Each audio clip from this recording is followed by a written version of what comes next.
faucet and watched to see if anything leaked. A whole week? That's fantastic. You helping your grandma with one of her retreats? Yeah, though there's not a bit of slack in her rope.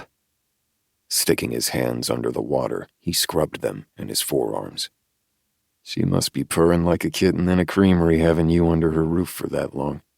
She is, but then so am I. I love it here. Grabbing a towel, he dried off, then slung it onto the counter. Then why don't you stay? Permanent, I mean. She shrugged. I don't know. Honky Tonk's a little too small for me. Nah, it's just right. And if you get a hankering for the city, Dallas is only an hour away. She shook her head. San Antonio suits me just fine. He ran his gaze over her again. You're looking good. You still paired up with Roger? No, we went our separate ways. Oh yeah? How come? Same old thing. Went from 0 to 60 those first few weeks, moved in together way too soon, only to find out we didn't suit after all. Stepping closer, he lifted the end of her tie belt and rubbed his thumb across it. You broken up about it?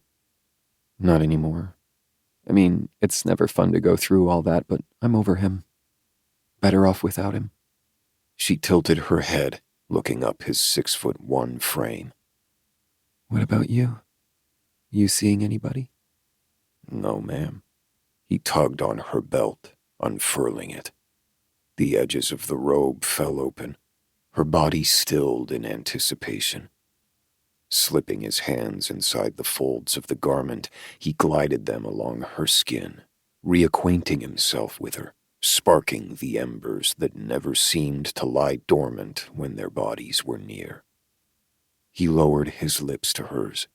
She slid her arms up his muscular chest, across his broad shoulders, and about his thick neck.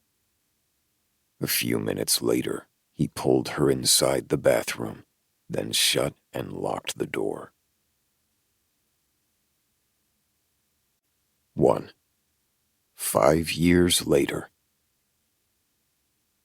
Honky Tonk locals congregated in the large assembly room of It'll Do, the overflow spilling out onto picnic tables lined up beneath a huge aluminum awning. The opening separating the two was the size of a double garage door, making the outdoor event space feel like an extension of the indoor. Shane stood on its threshold, his gaze touching on his family who were outside, taking advantage of an unexpected jump in temperatures. They'd had to push 3 picnic tables end to end to accommodate them all. Turning his head, he scanned the mourners inside for Jaycie. Though the reception was being held to commemorate the passing of her grandmother, laughter and good-natured ribbing abounded. Finally, he spotted her and her father talking to another couple. He began to weave his way toward them.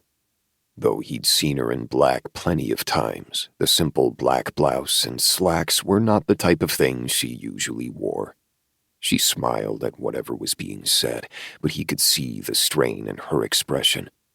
When she caught sight of him, her face softened.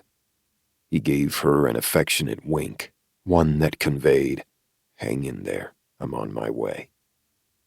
He joined them, shook hands all around, took part in a bit of small talk, then made their excuses and guided her out back where the crowd wasn't so compact. He took a deep breath. Temps in the 70s were always nice, but never so much so as when they unexpectedly arrived mid-January. "You doing okay?" he asked. Looking down, she shrugged, the breeze brushing her curls to one side. He slipped his hand into hers. "I'm sorry, baby. For your loss, I mean.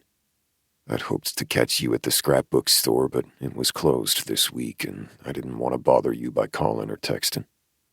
He'd texted her the minute he'd heard the news, but she'd merely replied with a heart and then nothing.